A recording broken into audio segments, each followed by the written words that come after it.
Hi అండి. ఈరోజు రొయ్య పొట్టు కారం అయితే చేస్తున్నానండి నేను. ఈ ఎండు రొయ్యలతో చిన్న చిన్న రొయ్యలు ఉంటాయండి, పచ్చి రొయ్యలు. అవి ఆరబెట్టి ఇసుకలో ఇలా చేస్తారు. ఇదంతా శుభ్రం చేసి కారం అయితే నూరాలి. రొయ్య పొట్టు కారం అండి. అయితే ముందుగా అయితే చెరగాలి. చూసారు కదండి ఎంత దుగ్గు అయితే వచ్చిందో. ఇప్పుడు ఈ రొయ్య పొట్టు అంతా శుభ్రంగా కడగాలి. ఇందులో ఇసుక అయితే ఉంటుందండి. ఇది ఇసుక సముద్ర ఒడ్డున ఇసుకలోనే కదా ఆరేసేది. ఇసుక అయితే తెగ ఉంటుందండి. శుభ్రంగా కడగాలి, కడిగి ఆరబెట్టుకోవాలి.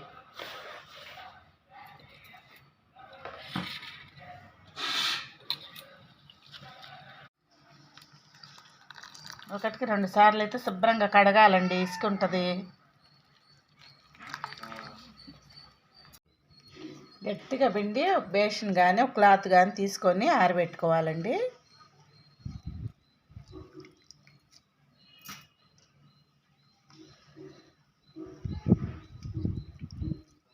ఈ విధంగా ఒక బేషన్కి వేసుకొని పలుచగా ఆరబెట్టుకోవాలి. Welcome back to our channel Karamchedi village cooking. Hi అండి, అందరు బాగున్నారా? ఈరోజు రొయ్య పొట్టు కారం అయితే నూరుతున్నానండి. ఎండి రొయ్య పొట్టుతో కారం నూరుతున్నాను. ఆ కారం ఎలా నూరుతాను ఏందనేది నా స్టైల్లో నేను చేస్తానండి. ముందుగా అయితే స్టవ్ ముట్టిస్తున్నాను.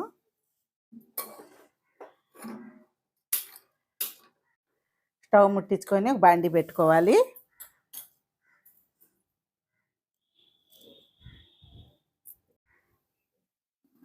కొద్దిగా ఆయిల్ అయితే పోస్తున్నానండి. ఎండుమిరపకాయలు వేయించుకోవాలి. ఎండుమిరపకాయలు అయితే చిన్న చిన్న ముక్కలు చేసి పెట్టానండి. అవి ఆయిల్లో వేసి ఫ్రై చేసుకోవాలి. మాడకుండా దూరగా వేయించుకోవాలండి. చూసారు కదా, ఈ విధంగా అయితే తీసుకోవాలి గిన్నెలోకి.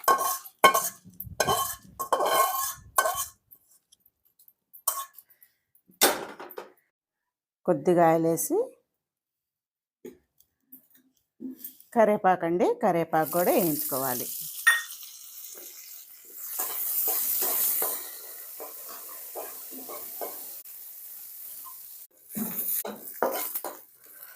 కరివేపాకు అయితే వేగిందంటే అది కూడా ఇందులో వేసేస్తున్నాను.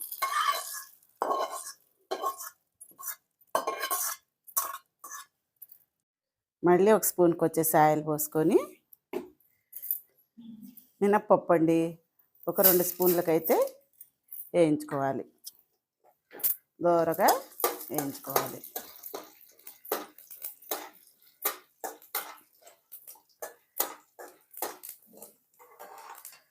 ఇందులోనే ఒక 2 స్పూన్లకు వచ్చేసి ధనియాలు కూడా వేయించుకోవాలి.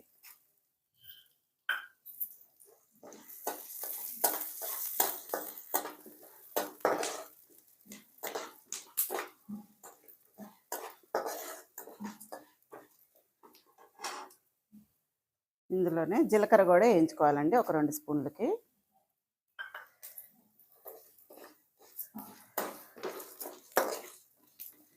ఇవన్నీ దోరగా వేయించుకోవాలి. ఈ విధంగా అయితే వేయించుకోవాలండి. ఇవి కూడా పక్కన తీసేస్తున్నాను.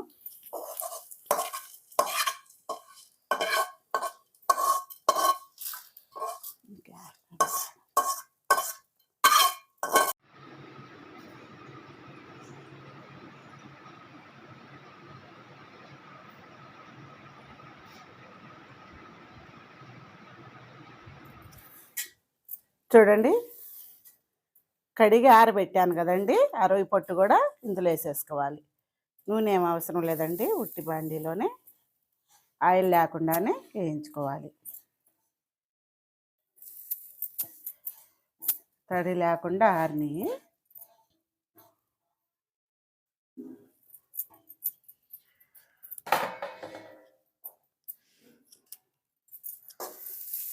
ఈ తడి అనేది లేకుండా బాగా ఇట్లా పట్టుకుంటే పొట్టు అయినంతగా వేయించుకోవాలి.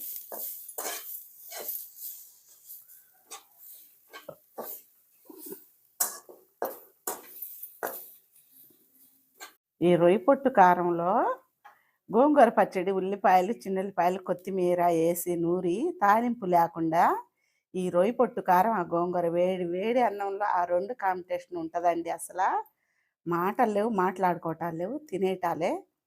మా అమ్మ వాళ్ళు ఎప్పుడు ఇది చేసుకునేవాళ్ళు. మేము చిన్న పిల్లలప్పుడు. ఇప్పుడు కూడా మా అమ్మ చేస్తానే ఉంటుంది.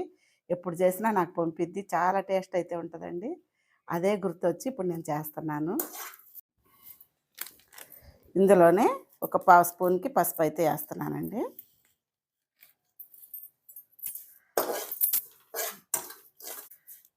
చూడండి ఎట్లా ఏగినాయో, కరకరలాడతా.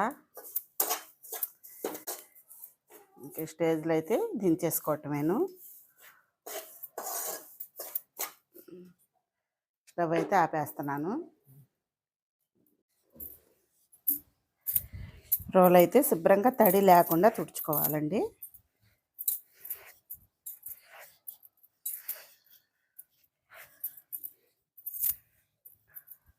అర్జెంటుగా బండ అయితే కొనుక్కోవాలండి. ఇది మత్త కాడి నుంచి వచ్చిన బండ.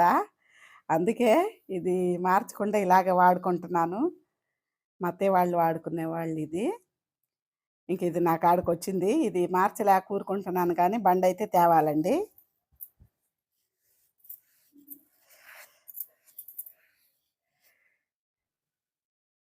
ఇది రోట్లో దంచుతున్నాను కాబట్టి ఏ పాటుకి ఆ పాటు అయితే నూరుతానండి. ఫస్ట్ అయితే ధనియాలు, మినపగుళ్ళు, జీలకర్ర అయితే నూరుతాను. మిక్సీలో అయితే మొత్తం కలిపి వేసేసుకోవచ్చు. మిక్సీలో కన్నా రోటి కారప్పొడే రుచిగా ఉంటుంది. పాతకాలపు నాటిది.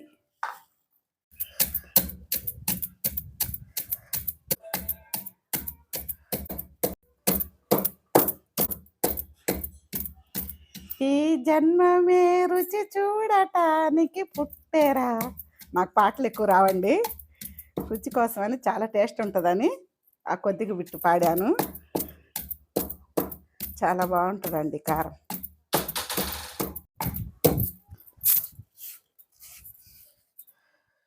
ఇదిగోండి ఈ విధంగా ధనియాలు, మినపగుళ్ళు, జీలకర్ర అండి. ఇప్పుడు మిరగాయలు వేస్తున్నాను. ఎండుమిరపకాయలు, కరివేపాకు,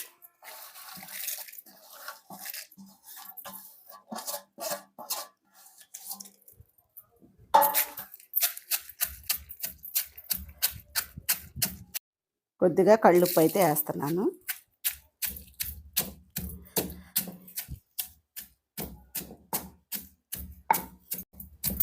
దంచుతుంటే వస్తుందండి వాసన, మామూలుగా రావట్లేదు.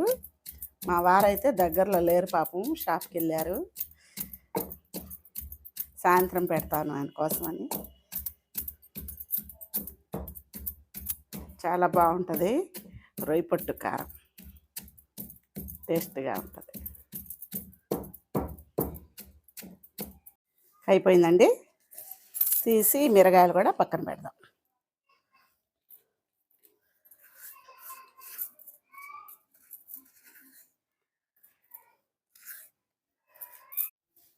వేయించి పెట్టుకున్న రొయ్య పొట్టు అయితే వేస్తున్నాను.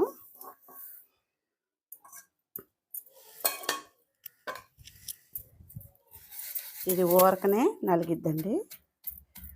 ఊరకనే చేత్తో నలిపినా కూడా మెత్తగా పొడిమైద్ది.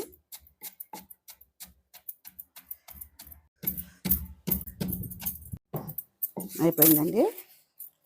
చూసారా ఎంత మెత్తగా అయిపోయిందో. ఇప్పుడు ఇందులో చిన్నుల్లిపాయలండి, ఒక 2 పెద్ద చిన్నుల్లిపాయలకి పొట్టు తీసి పెట్టాను. అవి కూడా వేసి దంచుకోవాలి.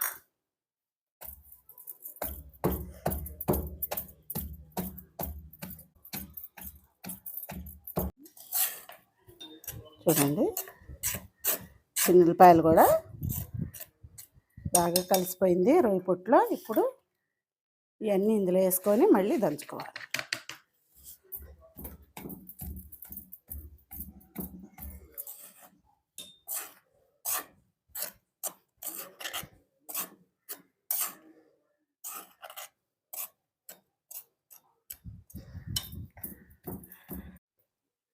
ఉప్పు అయితే చూస్తున్నానండి, కొద్దిగా ఉప్పు అయితే పట్టిద్ది. టేస్ట్ అయితే మామూలుగా లేదు.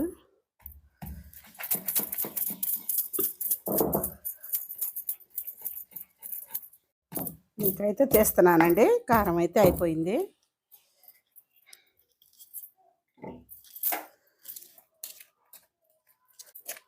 మూతన్న డబ్బాలో పెట్టుకుంటే ఎన్ని రోజులైనా మనకి నిల్వ ఉంటుంది.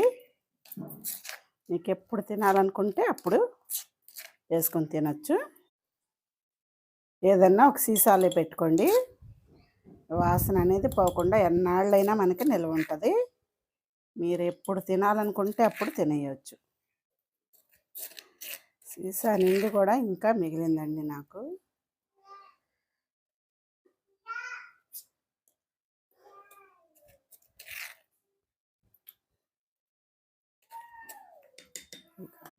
చూడండి, రొయ్య పొట్టు కారం అయితే రెడీ అయిపోయింది. గుమ్మగుమ్మలు ఆడిపోతుంది.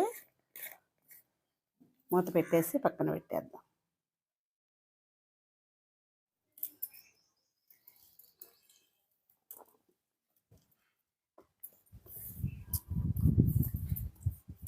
అబ్బా, అంత రుచిగా ఉందండి. అసలు అంత టేస్ట్గా ఉంది, మామూలుగా లేదు. నేను చెబుతున్నానని కాదండి, అంత టేస్ట్గా ఉంది. ఇంకా దీంట్లో నెయ్యి వేసుకోవచ్చు, కాంబినేషన్ ఆమ్లెట్ వేసుకోవచ్చు, గోంగూర పచ్చడి, ఇది రెండు కలుపుకొని తినొచ్చు. అంత టేస్ట్గా ఉంటుంది.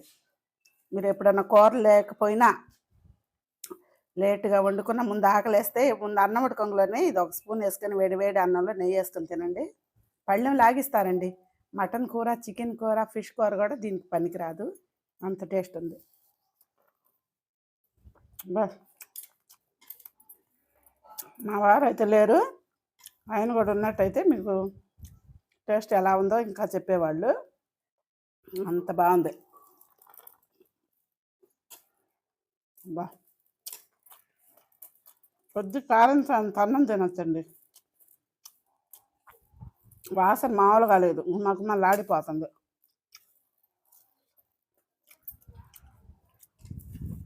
ఒక్క కారం చాలండి, పళ్ళెవన్నా లాగించవచ్చు. సూపర్ అండి. ఈ విధంగా మీరు కూడా రెడీ చేసుకోండి ఇంట్లో. ఎలా కుదిరిందో ఏందనేది కామెంట్ బాక్స్లో పెట్టండి. మా వంటలు, మా వీడియోస్ కనుక మీకు నచ్చితే లైక్ చేయండి, షేర్ చేయండి, సబ్స్క్రైబ్ చేసుకోండి.